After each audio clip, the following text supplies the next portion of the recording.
मित्रों, बसंत गुरु जी का प्रणाम। उम्मीद है आप लोग स्वस्थ होंगे, खुश होंगे, आनंदित होंगे। आज हम एक छोटी सी विषय पर चर्चा कर रहे हैं मित्र। हर व्यक्ति का अपना अलग अलग चुनौतियां होती हैं। हर क्षेत्र की भी अपनी अपनी चुनौतियां होती हैं। हम चुनौतियों से भागकर जहाँ जाते हैं, हम उस मार्ग को पकड़ते हैं तो वहाँ भी कुछ चुनौतियाँ होती हैं। जैसे संसारिक को संसार में समस्या आ गया, गृहस्थ में समस्या आ गया, कारोबार में समस्या आ गया, अपना जीवन में जो ट्रैक में जो चल रहा था वहाँ समस्या आ गया, तो हम दौड़ के पड़ते हैं अध्यात्म की तरफ। देखते हैं किसी आश्रम में, किसी संत के पास, किसी गुरु जी के पास जाते हैं और वहाँ जाते हैं तो वहाँ जो हमको साधना पद्धतियाँ बताई जाती है, मालूम होता है आगे इसमें भी बड़ी चुनौतियाँ हैं। तो हम एक चुनौती से भागते हैं और दूसरी चुनौती में जाके फंस जाते हैं और हम सोचते हैं जहाँ हम आए हैं वहाँ बिना चुनौतियों के हमको सब कुछ मिल जाएगा। ये वाक्य उस दिन के मित्र जब मेरे जीहर में बात कैसे आया। 1985 के आसपास की बात रहा होगा। मैं उस समय युवावस्था की शुरुआत था, मेरा युवावस्था में था मैं। 1985 की बात था। मैं और शांति कुंज गया हुआ था। मैं शांति कुंज गया हुआ था, कश्यप भवन में मैं ठहरा हुआ था। और उसके बाद मैं दीप दर्शन किया, प्रणाम किया, माता जी का भी प्रणाम किया, गुरुदेव का प्रणाम किया और मंदिर में भी आया। और उसके बाद मैं गंगा स्नान करने चला गया। वहाँ से आकर के हम फिर देखें तो मैं जिस कमरे में रुका हुआ था और वहाँ जो मेरे भाई लोग थे, वे बार बार अपने घर वालों से फ़ोन में बात किया करते थे। वो बार यहाँ आ जाया करते थे फ़ोन कक्ष के पास में। एक के पास फ़ोन भी था। मोबाइल उस समय हम लोग जाना नहीं करते थे। हम लोगों के लिए मोबाइल थोड़ा दुर्लभ चीज़ था। उस समय कुछ दूसरा टाइप का हैंडसेट रहते थे। अनेक पद्धतियाँ था उस समय मोबाइल का। वो बड़ा आदमी था, बड़े घर से आए हुए थे, बड़े नौकरी पेशा में थे और उसने अपना काफ़ी दिन के लिए शांति कुंज में आया हुआ था। साधना कर रहे थे, उपासना भी कर रहे थे, कुछ सत्र इत्यादि सब कर रहे थे। मैं 9 दिन के भीतर मैं देखा कि वह दिन में कितने मर्तबा पूरी उसको एक बड़ा चिंता सताते रहते थे, बड़ी चिंता। और चूँकि मैं ज़्यादा कारोबार कुछ कर नहीं रहा था, पढ़ाई के अलावा मेरे पास कुछ काम नहीं था और मैं जब छुट्टियों में गया हुआ था, मेरा एग्ज़ाम हो चुका था, तो मुझे इस बात का कोई चिंता नहीं था कि मुझे क्या है। घर की तरफ से, पढ़ाई की तरफ से भी मैं चिंता नहीं करता था। गर्मी के 2 दिनों में मैं सिर्फ चिंता मुक्त जीवन जिया करता था। और हमें उस समय ज़्यादा हमारे लिए वासना का कोई मतलब नहीं हुआ करता था, क्योंकि हम दुनियादारी में आए नहीं हुए थे। हमारी कोशिकाएँ, यद्यपि हमारी जो सेल्स है, हमारा जो ग्रंथियाँ हैं, वे विकसित हो रहे थे। कहीं कहीं ऐसा लग रहा था कि हम, लेकिन उस बारे में ज़्यादा हमें परेशान नहीं किया करते थे। पर उस व्यक्ति से मिलकर के जब मुझे मालूम हुआ कि ये दिन इसकी बड़ी चिंता से मैं व्याकुल है और वो अपने जीवन की कुछ कहानियाँ बताएं, कुछ किस्से बताएं, उससे लगता था कि राहत वासना से खाली नहीं है। कामातुर हो जाना, उनके अंदर में कई तरह की वासना का जागृत हो जाना। सेक्स एक वासना है, उसके अलावा बहुत से और वासनाएं होती हैं। सेक्स इसलिए बदनाम हो गया है, दुनिया में सेक्स की चर्चा बिल्कुल नहीं होता, और होते हैं तो दबे जो छुपे होते हैं, और पूरी दुनिया सेक्स में पगला फिरते रहता है। गृहस्थ जीवन में गुरुजी ने कहा गृहस्थ जीवन जियो और गृहस्थ में भी अपने साधना करो। तो गृहस्थ कहने का आशा वही रहा होगा कि हमारे जितने भी कारोबार है उसमें हमारे संगी साथी हैं और हमें दुनिया छोड़ने की ज़रूरत नहीं है, हमें कारोबार छोड़ने की ज़रूरत नहीं है, अपने परिवार छोड़ने की ज़रूरत नहीं है। क्यों हम यदि साथ में परिवार में रहते हैं तो बहुत सारी चीज़ें हमारे बाहरी खराबी रुक जाता है। मन में आपका जो बात आया आप अपने सहधर्मिणी से शेयर कर सकते हो। जीवन में कोई समस्या आया तो आप दोनों एक दूसरे से मिल बैठ के बात कर सकते हो, वगैरह वगैरह। जीवन के बहुत सारी चीज़ ऐसा है, फंडा है, और वो बाहरी डंडा से मुक्त हो जाते हैं। लेकिन जब व्यक्ति व्यभिचार हो, जब व्यक्ति के मन में कई आचार हो, जब व्यक्ति कई तरह के जीवन जीने के आदी हो, व्यक्ति के जीवन में कई ड्रग्स हो और व्यक्ति के जीवन में कई वासनाएं ग्रहण कर ले, कई तरह के लोभ ग्रहण कर ले, कई तरह की चिंता हो जाए, तो फिर चिंता हो जाती है और व्यक्ति फिर वासना से खाली नहीं हो जाता। इस बात को मैं उस समय समझ न पाया, अवस्था छोटा था। मित्रों, वह व्यक्ति बड़ा सादा किस तरह का व्यक्ति था, बड़ी कार्यकर्ता था, बड़ी, मेरे हिसाब से वो बड़े श्रद्धेय थे। लेकिन उसकी अंतरंग जीवन, उसकी आंतरिक जीवन, उसके आंतरिक जीवन की बाबत मैं जब घुसता गया, अंदर में देखता गया, अध्ययन करता गया, स्टडी करता गया, और ऐसे ऐसे फिर मैं कई जगह अध्ययन किया। मैं स्वामी विवेकानंद की एक पुस्तक पढ़ रहा था। उसने कहा, उसने लिखा कहीं, मुझे याद नहीं है ठीक से कौन से पुस्तक में लिखा है, लेकिन उस समय मेरे हाथ में एक छोटी पुस्तक आ गया, अग्नि मंत्र आ गया। कहा कि वेद का आप अध्ययन करो ना करो, शास्त्र का अध्ययन करो ना करो, आपको यदि अपने जीवन के बाबत जानना है, अपने बाबत जानना है, अपनी साधना के बाबत जानना है, अपने ईश्वर के बाबत जानना है, तो मनुष्यों का अध्ययन करो, जीवों का अध्ययन करो, वनस्पतियों का अध्ययन करो, वातावरण का अध्ययन करो, अपने आसपास का अध्ययन करो, अपने मन में उठने वाली बातों का अध्ययन करो, आपके भीतर में जो घटनाएं घट रही उसका अध्ययन करो। इसको अध्ययन करो, डायरी में नोट करो और देखो तो सही, चिंतन करो, और समझोगे तो फिर आपको ये सारा चीज़ें जानकारी होता जाएगा। और मित्र, मैं चूँकि किशोर अवस्था का बच्चा था, पढ़ाई लिखाई करने वाला बच्चा था, मैं ज़्यादा धर्म और ज़्यादा साधना पर मेरा मार्ग था नहीं, लेकिन ईश्वर की कृपा थी, गुरुजी की कृपा थी कि मेरा जो रास्ता था, भौतिक की पढ़ाई तो करता था, पर मैं भौतिकवाद मेरे जीवन में हावी नहीं हुआ था। मैं मूवी तो देखता था, पर पिक्चर की दुनिया मेरे जीवन में हावी नहीं हुआ था, ग्लैमर की दुनिया मेरे जीवन में हावी नहीं हुआ था। मेरे घर में लोग व्यवसाय तो करते थे, पर व्यवसाय का जो कुटिलता है मेरे जीवन में हावी नहीं हुआ था। पैसे कमाने की जो भूख था मेरे जीवन में हावी नहीं हुआ था। पैसे की भूख, पैसे के लालच और पैसे के मनी माइंड मेरे जीवन में हावी नहीं था। मैं पढ़ाई तो करता था, पर सरकारी नौकरी पाना है, जॉब करना है और बढ़िया से तनख्वाह लेना है, इतने ऐशो आराम करना है, मेरे जीवन में हावी नहीं हुआ था। माने मेरी पर ईश्वर की कृपा हो गया था कि मेरे तमाम वासनाओं से मैं खाली था। ये वासना मुझको सताती नहीं थी। बहुत सी दुनिया भर की छोटी छोटी ऐसी वासनाएं मित्रों, जिसमें पढ़ कर के लोग बड़े झंझट में पड़ जाते हैं, और इन्हीं झंझट में जब पड़ जाते हैं तो इसी दुख से मुक्ति के लिए वो फिर किसी आश्रम में, किसी गुरु के पास जाता है, किसी साधना पथ को अपनाता है। वह उसका चित्त में इतनी ज़्यादा मलिनता होती है, उसकी चित्त इतनी ज़्यादा चिंता हो जाता है कि वो चाहता है कि कोई अपना आशीर्वाद मुझे फ्री में दे दे, गिफ्ट कर दे। जाते हैं, गुरुजी मैं बड़ी पीड़ा में हूँ, बोलते थे गुरुदेव, मैं देखता था गुरुजी मैं बड़ी पीड़ा में, मुझे मुक्त कर दो। वो इस उम्मीद में जाते थे कि कमाए गुरुदेव और आपकी सारी चिंता फ्री में मुक्त कर दे, आपको कुछ करना ना पड़े, और फिर आप उसी दुनिया में और उसी संसार में, उसी वासना में आप घिर जाओ। फिर जब दुख पड़े तो फिर गुरुजी के शरण में जाओ। मतलब गुरुजी एक ऐसा वॉशिंग मशीन हो गए आपके लिए कि आप अपना कपड़ा गंदा करो और उसके बाद जा करके शांति कुंज नामक आपका धोबी घाट में आप कपड़ा छोड़ दो, वो गुरुजी धोबी बन के आपका सफाई कर देगा, आपको फिर निर्मल करके आपको फिर भेज देगा, फिर गंदे होते जाओ। ये फिलॉसफी मेरे बड़ा दिमाग में उथल पुथल कर दिया।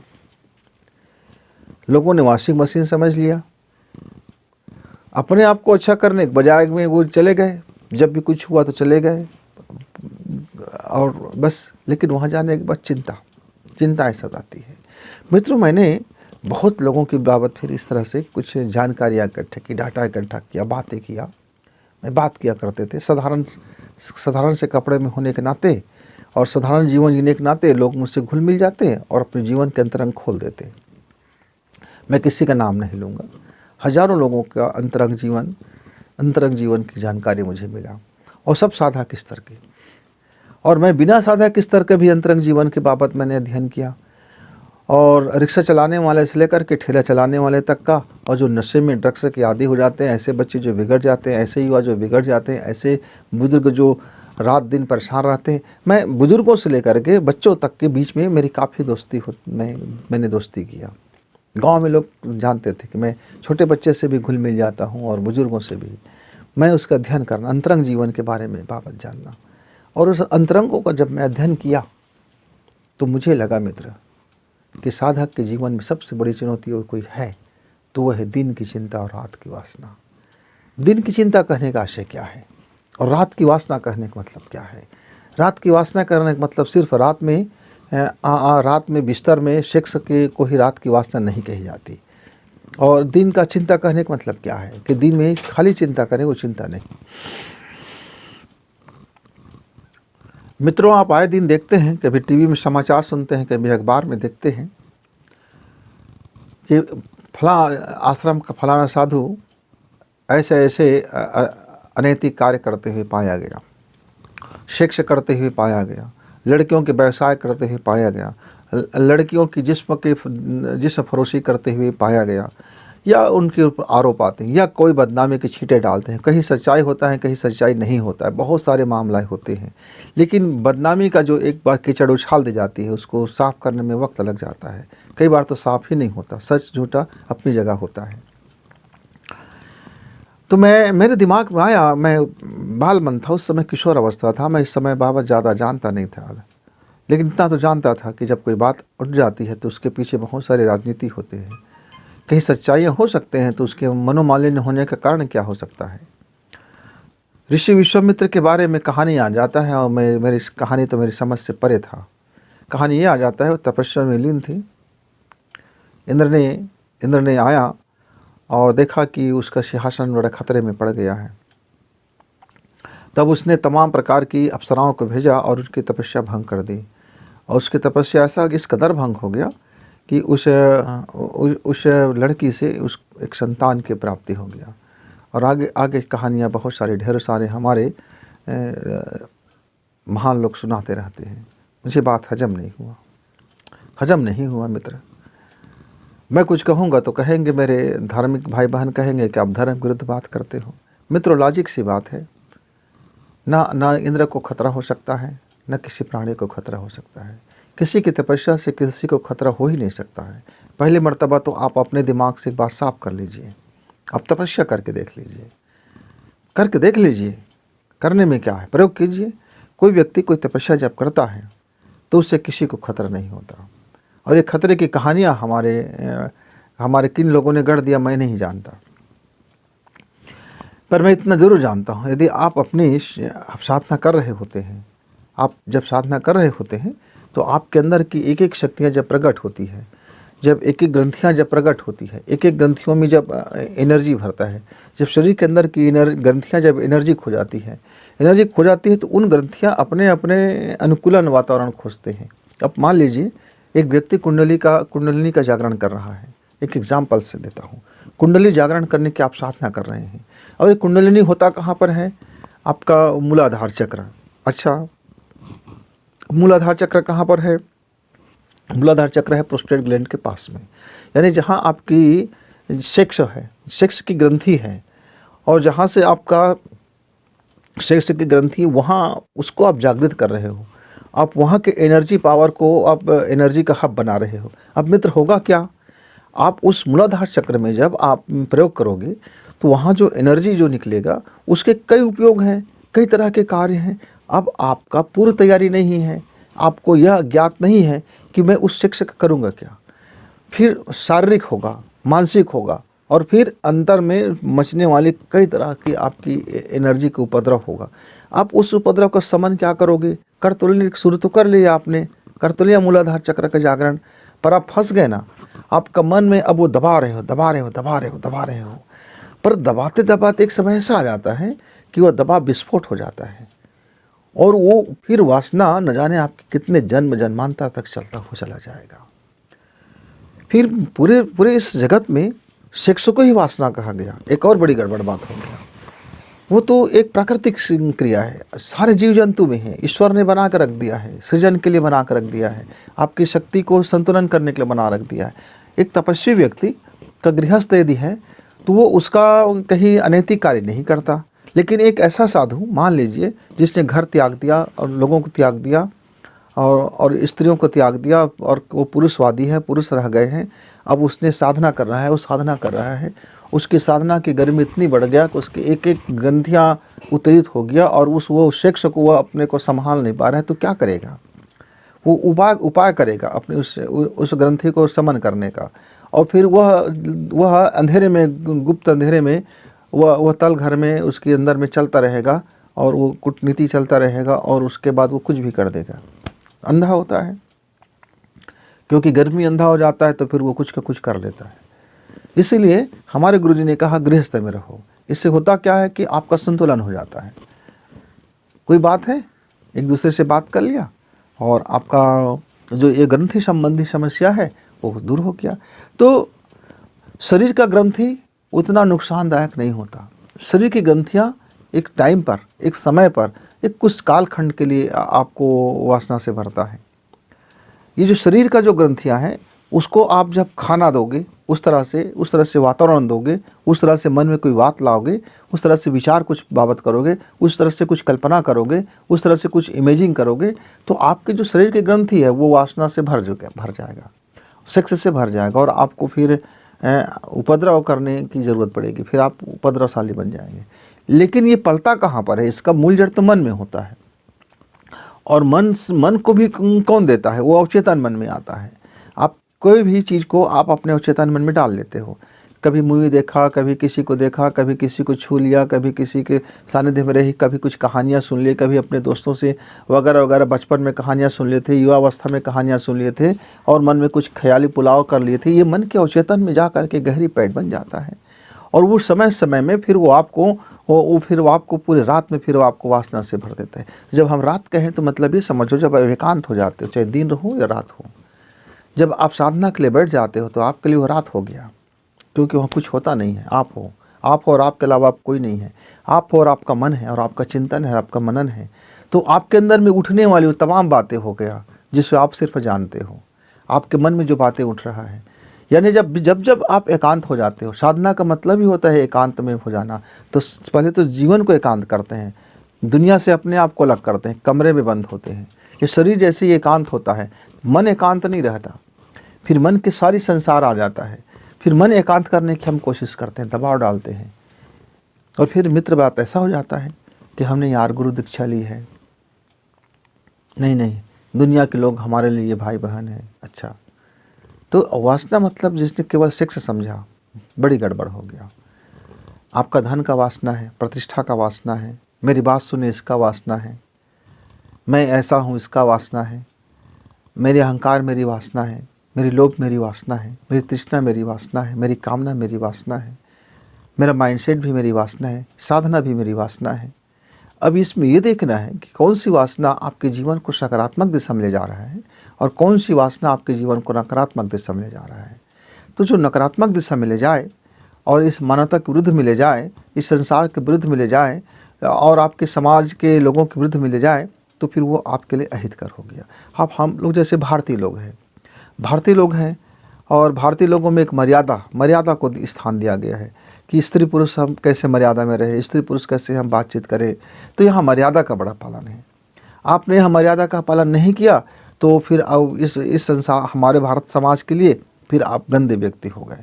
लेकिन वही पाश्चात्य जगत में जाते हैं लोग, तो वहाँ उन्मुक्त हैं, वहाँ पशु और मनुष्य में सेक्स में कोई ज़्यादा फर्क नहीं रह गया है। दोनों का इच्छा हुआ और सेक्स को अंजाम दे देता है। तो पाश्चात्य जगत में इसको चश्मा दूसरा है देखने का तरीका, हमारे भारतीय जगत में देखने का तरीका दूसरा है। कौन अच्छा है कौन बुरा है मैं ये बात नहीं कर रहा हूँ। वो अपने देश काल और अपने वातावरण, अपने रहन सहन, अपने जगह के हिसाब से अनुकूल और प्रतिकूल है। तो इस बाबत से लोग फिर सोचते हैं, अरे यार वहाँ देखो ना, कहीं कोई वहाँ रोक टोक नहीं होता, हमारे यहाँ कितनी बंदिशें हैं, हम भाई हैं, बहन हैं, पड़ोसी है, चाचा है, चाची है, वो रिश्ता है, आप उसको ऐसा मत करो, उसको ऐसा मत करो, आप किसी के साथ फ्लर्ट मत करो, किसी को छेड़छाड़ मत करो, किसी के साथ रोमांस मत करो, अभी शादी नहीं हुआ है तो डेट में मत जाओ, अभी आप अफेयर मत करो। और हमारे बच्चे, जैसे जैसे हमारे लोगों ने मर्यादा का पाठ सिखाया, हमारे बच्चे उस मर्यादा को तोड़ने में लग गए।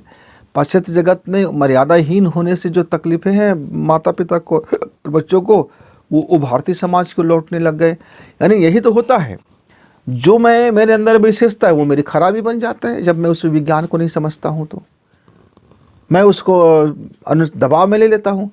अब मैं कहूँगा अपने बच्चों से, देखो भाई तुम पिक्चर मत देखो, मूवी मत देखो, तो पहले तो हाँ कहेगा, लेकिन बाद में क्या करेगा, वो उसका वासना बन जाएगा, वो देखना चाहेगा, छुप के देखना चाहेगा, और वो सब हरकत कर लेगा छुप करके जो वो नहीं चाहता या हम नहीं चाहते। तो बहुत ज़्यादा दबाव होने के कारण भी वासना जन्म ले लेता है। तो मित्रों, ये तमाम तरह के मेरे जीवन में भी शामिल होता है ना। मैं एक साधारण आदमी हूँ, और एक साधारण आदमी जब कोई साधक बनता है या साधना पथ में चलता है तो ये चुनौतियाँ उसके सामने में आती है। क्या कि घर का कारोबार की चिंता, कल की करियर का चिंता, कल की मैं बिजनेस कैसे कर पाऊँगा इसका चिंता, मेरा परिवार कैसे अपने बलबूते खड़ा हुआ, इसका चिंता। मतलब कहीं न कहीं अपने कारोबार और अपने धन, अपनी संपत्तियों को लेकर के एक चिंता होता है। अब वहाँ ये हो जाता है कि सदा सत्य बोलो, तो मैं कैसे सत्य बोलूँ? मैं कारोबारी हूँ, मैं नौकरी पेशा व्यक्ति हूँ। किसी के प्रति आप ऐसा मत सोचो। अब बड़ा मुश्किल हो गया भैया, मैं क्या सोचूं यार, मैं तो धंधा वाला आदमी हूँ, मैं तो नौकरी पेशा आदमी हूँ, मैं तो पढ़ने वाला बच्चा हूँ, मैं तो ये करने वाला बच्चा हूँ, मैं ये करने वाला बच्चा हूँ। अब मैं इधर देखता हूँ कितने नियम कायदे हैं, पर मैं नियम कायदा का पालन नहीं कर पाया। अब जैसे ही मैं मंत्र जप करने के लिए आँख बंद करता हूँ तो मैं क्या क्या पालन नहीं कर पाया, ये मुझे सताने लगता है। पश्चाताप की वासना फिर जन्म ले लेता है मित्रों। तो बड़ी मुश्किल हो जाता है अपने आप को चिंता से खाली करना और अपने को वासना से खाली करना। और जब तक ये दोनों से खाली नहीं होगा, मेरी साधना आगे नहीं बढ़ेगी। मैं ये बाबत ये कह सकता हूँ, मैंने बहुत से मित्रों से अंतरंग हमारी बातचीत होती रहती है, तो ये सब सामने आते रहते हैं, सामने आते रहते हैं। और निज का भी अनुभव है, खुद का भी अनुभव है, दूसरों का भी अनुभव है। तो मित्रों, अब इससे हम इस चुनौती से मुकाबला कैसे करें, हम इस चुनौती से करें क्या?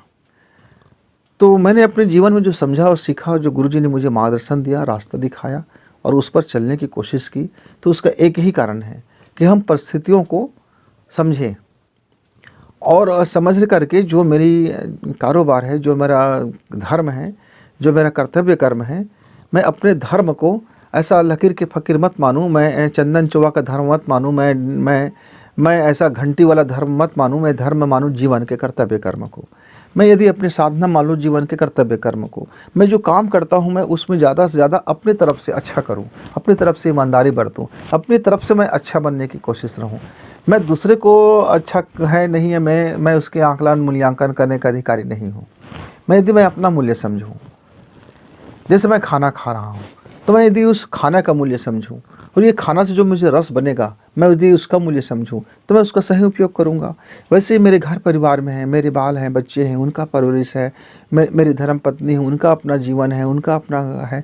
तो मैं सबका मूल्य समझना शुरू कर दूँ और मूल्य समझ करके मैं अपना कर्तव्य कर्म करूँ, तो मित्र, न तो फिर मेरा दिन में चिंता रहेगा, न तो मेरा रात में चिंता रहेगा। कार्य का तनाव रहेगा। तनाव मतलब यहाँ टेंशन वाली बात नहीं है। तनाव मतलब है मुझको समय में काम करना है तो मुझको शेड्यूल करना पड़ेगा, अपने कामों को एक टाइमिंग करना पड़ेगा, अपने कामों को करने के एक मुझको अनुशासन बनाना पड़ेगा। और जैसे मैं अपने कामों को अनुशासन में ढालूंगा तो मैं बहुत सारा काम को भी करते करते आसानी से करते हुए चला जाऊँगा। लेकिन मैं कामों को यदि मैं एक रूपरेखा नहीं बनाया, एक उसको शेड्यूल नहीं डाला, तब तो अस्त व्यस्त होगा। और अस्त व्यस्त की जो टेंशन है वो अलग हो जाता है और काम करने का तनाव है वो अलग हो जाता है। मुझको काम करना है, यानी मुझको स्फूर्तिवान रहना है, मैं उस पर अपना 100% झोंक दूँ, इसकी तैयारी करना है। ये तनाव सकारात्मक तनाव है। लेकिन काम नहीं हो रहा है, ये काम हो गया, वो काम अधूरा है, वो काम अधूरा है, वो काम अधूरा है, इसको भी करना है, उसको भी करना है, ये जो समस्या, ये तनाव है, ये आपको तनावग्रस्त कर देगा। चाहे आप साधक हो ना हो, आप सामान्य व्यक्ति हो या असामान्य व्यक्ति हो, यदि आपने कार्यक्रम में शेड्यूल में नहीं है और शेड्यूल से अतिरिक्त आप काम करते हैं, दुनिया भर की चीज़ें सोचते हैं, तो फिर आप बिगड़ने वाले हो मित्रों। उसी तरह से आपकी रह गया तमाम तरह की, हर किसी को धन की ज़रूरत है।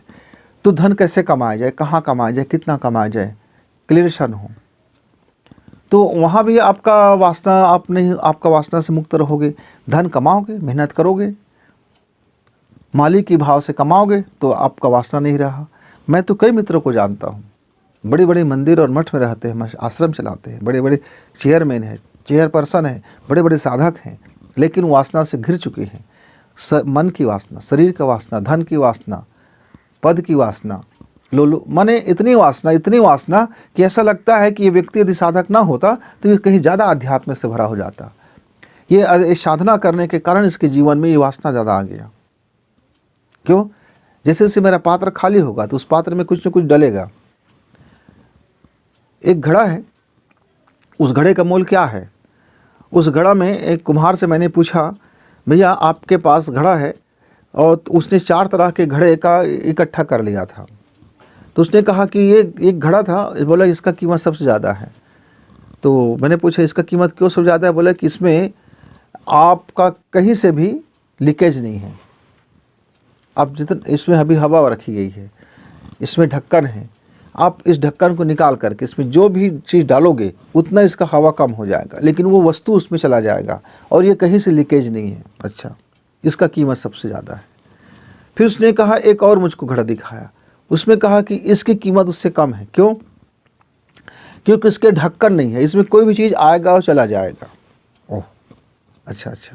उसके बाद फिर इसने एक और घड़ा दिखाया, उसने कहा कि इसकी कीमत तो और बहुत कम है। क्या कम है? इसमें जगह जगह से छेद है, आप इसमें कुछ भी भरोगे बाहर निकल जाएगा, निकलता रहेगा, कुछ समय रुकेगा, निकलता रहेगा। फिर उसने एक और घड़ा दिखाया, बोले कि ये घड़ा सबसे मैं खुद पैसा दे दूंगा, इसको उठा लो यहाँ से करके, मेरे पास ये जगह ख़राब कर रहा है। मैं बोले ये कौन सी घड़ा है? बोले ये कच्ची घड़ा है, टूटने का वाला घड़ा है, टूट गया है, ये कचरा बन गया है। घड़ा तो है, कहीं कहीं से टूटा है, फूटा है, कुछ भी हो जाता है, नुकसान डैमेज कर देता है, इसको तो कोई उठा ले, मैं खुद पैसा दे दूंगा कि भैया मेरा जगह खाली हो जाएगा। ये तो 4 प्रकार के घड़ा था। तो मैंने कहा इसके अलावा और आपके पास कोई और घड़ा नहीं है? बोले है ना, एक और बेशकीमती घड़ा है। मैंने कौन सी घड़ा है? बोले कि वैक्यूम, इसमें हवा नहीं है, मैंने इसके अंदर की हवा निकाल दी है, इसमें अब कुछ नहीं है, खाली है, हवा भी नहीं है।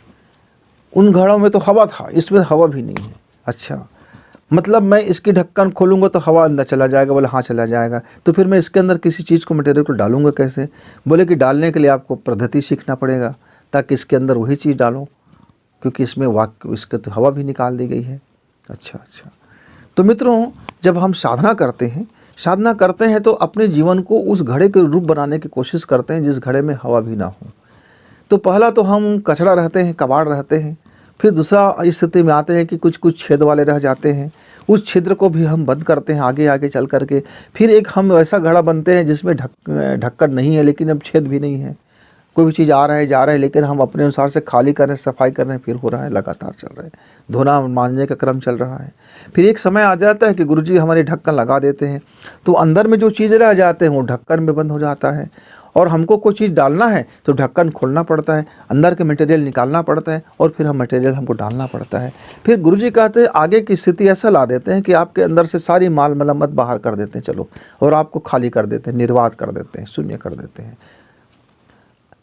अब दोनों घड़ा में क्या फ़र्क है? एक घड़ा जिसमें कुछ नहीं है और एक घड़ा जिसमें सब कुछ है।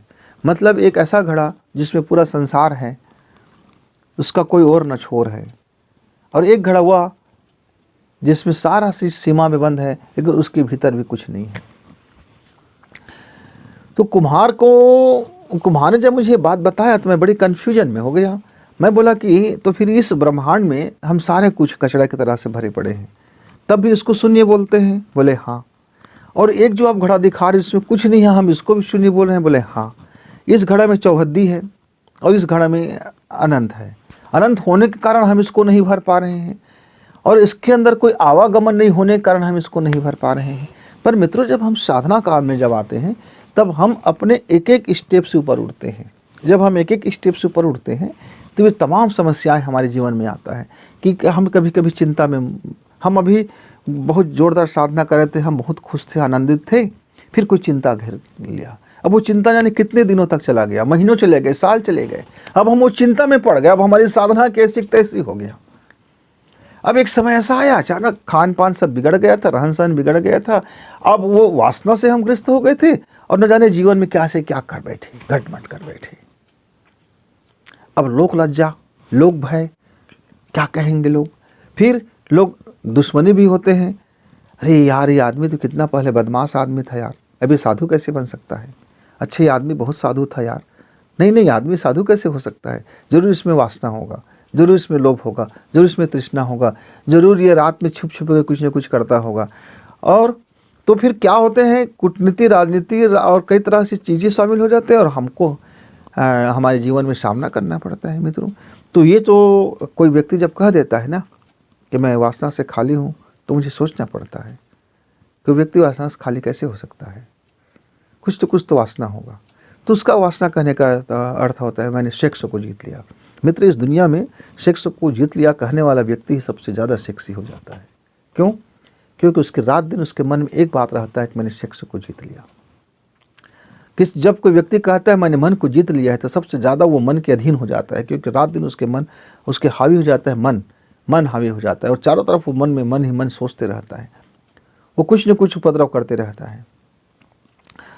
तो पहले गुरुजी ने कह दिया कि जिसको आपको ना तो जितना है, ना तो आपको कठोरता बरतना है, आपको अनुशासन में रहना है, आपको अपना मूल्य समझना है। जिस क्षण आप अपना मूल्य समझोगे तो विश्वास करो तुम दुनिया के सबसे महत्वपूर्ण व्यक्ति बन जाओगे। हम मूल्य नहीं समझ पाने के कारण, हमारे अमूल्यन होने के कारण हम चिंता में घिर जाते हैं। हम अपना मूल्य नहीं समझ पाने के कारण हम वासना से घिर जाते हैं मित्र। तो गुरुजी का दिया हुआ यह अग्नि मंत्र याद रखो, अपना मूल्य समझो।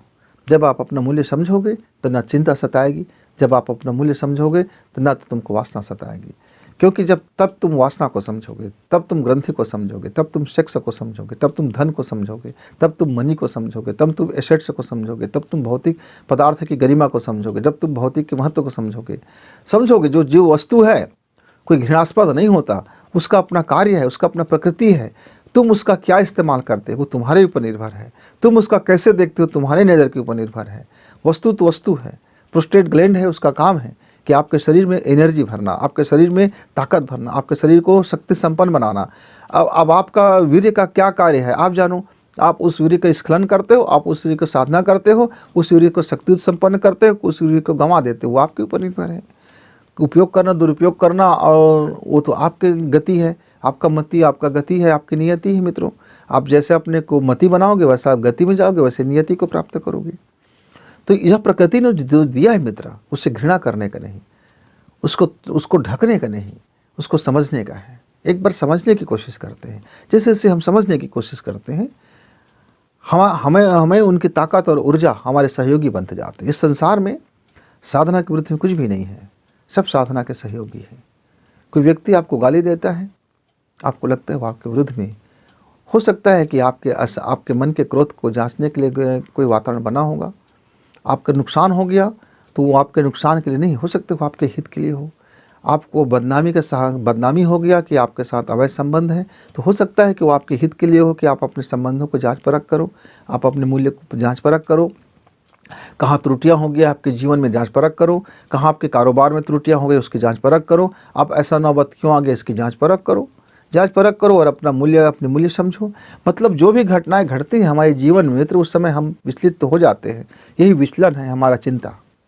जो भी घटनाएं घटती है उस घटना को हम घटना के रूप में नहीं लेते हैं, उसके समग्रता में नहीं लेते हैं, उसको ठीक से हम समझ नहीं पाते हैं, और समझ नहीं पाने के कारण हमें दिल में कचोट पहुंच जाता है, चोट पहुंच जाती है, और बिलबिला उड़ते हैं, पीड़ा से करा उड़ते हैं, और न जाने क्या से क्या सोच बैठते हैं। यही तो सोचना चिंता है। चिंता ऐसा नहीं होता, छोटी छोटी चीज़ों को जो हम चिंता की परिभाषा बोलते हैं। चिंतन बिगड़ जाते हैं तो चिंता में आ जाते हैं। जब किसी वस्तु और किसी घटना को लेकर के हमारी चिंतन बिगड़ जाती है तो चिंता में फंस जाते हैं। तो चूँकि हम साधक होते हैं, हम अध्यात्म में रास्ते में चलने वाले होते हैं, तो ये हमारा दीन है। आपने परमेश्वर को भजने की भक्ति में लाइन में आ गया, आपने अच्छा काम किया, आपने अच्छी सेवा काम में लग गए, आपने कोई आश्रम चला लिया, आपने कोई सोसाइटी बना ली, आपने कोई ऐसा बना लिया जिससे 4 लोग आते हैं, अपने जीवन को बेहतरी करने की कोशिश करते हैं, अपने को प्राणवान बनाने की कोशिश करते हैं। तो यही तो दीन है। लेकिन वहाँ यदि हमारा चिंतन बिगड़ जाए तो फिर चिंता में आ जाते हैं। वहाँ हमारा कुछ अवमूल्यन हो जाए तो फिर हमारी मूल्यहीनता हमें घेर लेती है और वासनासक्त हो जाते हैं। मूल्यहीनता होना माने वासना, और चिंतन का बिगड़ जाना माने चिंता। तो मेरे मित्र, मैं आपका तो नहीं जानता पर मैं अपना जानता हूँ। हम जब अपने इस मार्ग में जब हम 1985-86 से जब चलना शुरू किया तो 90 और 92 के आते आते तक हम इस चीज़ को अनभिज्ञ थे, हमें मालूम नहीं था, हमें मालूम ही नहीं था। लेकिन जैसे जैसे हमारी उम्र बढ़ती गई और हमारा काम बढ़ता गया, हमारा एजुकेशन समाप्त होता गया, हम गृहस्थ के संसार में आते गए, हम कारोबार के संसार में आते गए, और हम अपने आप को साधना में भी बनाए रखने की कोशिश करते रहे, कारोबार में भी बनाए रखने की कोशिश करते रहे, इस सांसारिक जीवन में भी बनाए रखने की कोशिश करते रहे, और अपनी इस उम्र के लिहाज से अपने जीवन को मस्ती और आनंद भी बनाए रखने की कोशिश करते रहे। तमाम चीज़ों को जब हम कोशिश करते रहे तब हमें यह ज्ञात हुआ कि बड़ी चुनौतियाँ आ जाती हैं, क्योंकि हम बार बार हमारी चिंतन बिगड़ जाती है, जिससे हम चिंता में आ जाते हैं। बार बार हम अपने मूल्य को खो बैठते हैं, तो इससे अमूल्यन हो जाता है, ये हमारी वासना में आ जाती है। फिर शरीर की वासना तो उसके सामने बहुत छोटा है, मन की वासना तो और बहुत बड़ी हो जाती है मित्र, और उसके बाद अंतर्मन की वासना तो और उससे भयानक रूप ले लेता है। और जब अवचेतन मन की वासना में वासना आ जाए तो फिर क्या कहना, फिर उसके लिए तो और बहुत बड़ी बहुत बड़ी वॉशिंग मशीन की ज़रूरत पड़ती है, बहुत बड़ी धुलाई की ज़रूरत पड़ती है। तो गुरुदेव हमारे एक अच्छा सच्चा और हितैषी धोबी है। हमारा गुरुदेव सच्चा और हितैषी धोबी है। ऐसा धोबी है कि जब मेरा जब चिंतन बिगड़ जाता है, तो मैं जब चिंता में आता हूँ तो मेरा धोबी गुरु महाराज मुझे पछाड़ के धो देता है। और जब धो देता है तो मैं समझता हूँ कि हा अब धोना लग गया। अब जब तकलीफ़ें आती हैं, पीड़ाएँ आती हैं, परेशानियाँ आती हैं, और तो फिर मैं समझ जाता हूँ कि मेरा धोबी गुरु महाराज अब धोना शुरू कर दिया है। तो फिर मैं फिर चिंतन करता हूँ, तो मेरी चिंता से मुक्त हो जाता हूँ।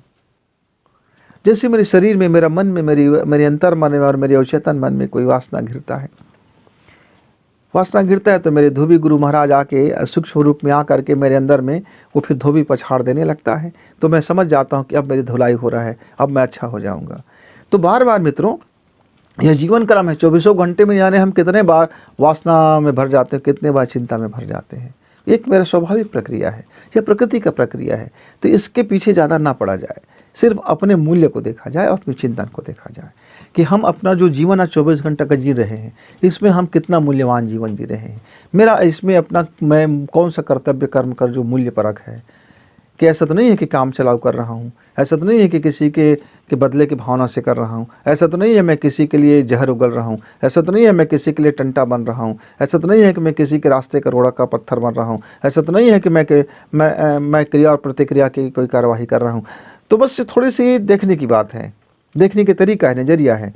जैसे आप उसको सकारात्मक दृष्टि से और अपने तरफ से देखोगे, जैसे से आपकी ऊर्जा सकारात्मक बनेगा, जैसे से आप उस चीज़ों को समझोगे, तो एक साधना पद्धति होती है। मित्र, किसी ने कहा कि गुरुजी मेरे जो सेक्स है मुझे बहुत परेशान कर देता है। मैं बोला, मित्र, आपका शरीर का सेक्स कोई परेशान नहीं करता, वो तो 2 मिनट का है, 5 मिनट का, 1 घंटे भर की है। असली सेक्स तो मन की है, मन की वासना, मन के अंदर में जो आपका भावना बैठ गया, पशुता की भावना आ गया है, वासना की भावना आ गया है, क्रिया की ऐसा वो जमघट हो गया जिसको सफाई करने में वक्त लगेगा। तो कुछ मुद्राएं हैं, कुछ आसन है, प्राणायाम है, करो, धीरे धीरे शमन होगा। लेकिन आप उसी की तरफ में पड़े रह जाओगे तो फिर कैसे समन होगा। तो मित्र, मेरे साधक जितने भी मित्र हैं, मैं साधक तो हूँ नहीं, मैं तो गृहस्थ व्यक्ति हूँ। मेरी संतानें हैं, मेरी धर्म पत्नियाँ हैं, मेरे अपने कुछ कारोबार हैं, मैं भी अपने पेट के लिए 2 वक्त का रोजी रोटी कमाता हूँ, और गुरु जी की चाकरी कर लेता हूँ, माता जी की चाकरी कर लेता हूँ, और अपने जीवन को, अपने अनुभवों को मैं शेयर करता हूँ। तो किसी ने कहा कि साधकों की बड़ी चुनौती है। मैं निश्चित तौर से जब हम इस मार्ग में चलते हैं, अध्यात्म के मार्ग में चलते हैं, तो सबसे पहले पश्चाताप की अग्नि में हमें ही झुलसते हैं। और पश्चाताप की अग्नि में जब झुलसते हैं तो सबसे पहले यही चिंता हो जाती है, यही पश्चाताप आता है कि मेरी चिंता छूटे कैसे और मेरी वासना छूटे कैसे। मित्रों, हम छूटने के चक्कर में हम और उससे जकड़ जाते हैं, हम छोड़ने के चक्कर में और उससे पकड़ में आ जाते हैं। इसलिए गुरु जी का बताया हुआ रास्ता सबसे उत्तम है कि तुम समझो तुम महत्वपूर्ण व्यक्ति हो, इस दुनिया के, संसार के तुम सबसे महत्वपूर्ण व्यक्ति हो। तुम अपना मूल्य बचाए रखो, तुम विश्वास करो कि तुम्हारे अंदर में वो ईश्वर है। जिस समय तुम घनीभूत विश्वास से लबरेज हो जाओगे कि जो तुम हो वो ईश्वर के ही हो, ईश्वर ने तुम्हें एक शानदार बना के रख दिया है, नगीना बना के रख दिया है, हीरा बना के रख दिया है, तुम महत्वपूर्ण व्यक्ति हो।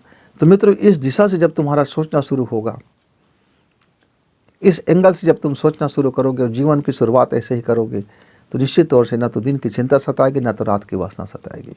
समझना है, केवल मूल्य को समझना है, वस्तु को समझना है, प्रकृति को समझना है, ग्रंथि को समझना है, जीवन को समझना है। समझने के अलावा आप जितना भी उपक्रम करेंगे मेरे मित्र, कहीं न कहीं आप उसके पकड़ में फंसते हुए चले जाएंगे।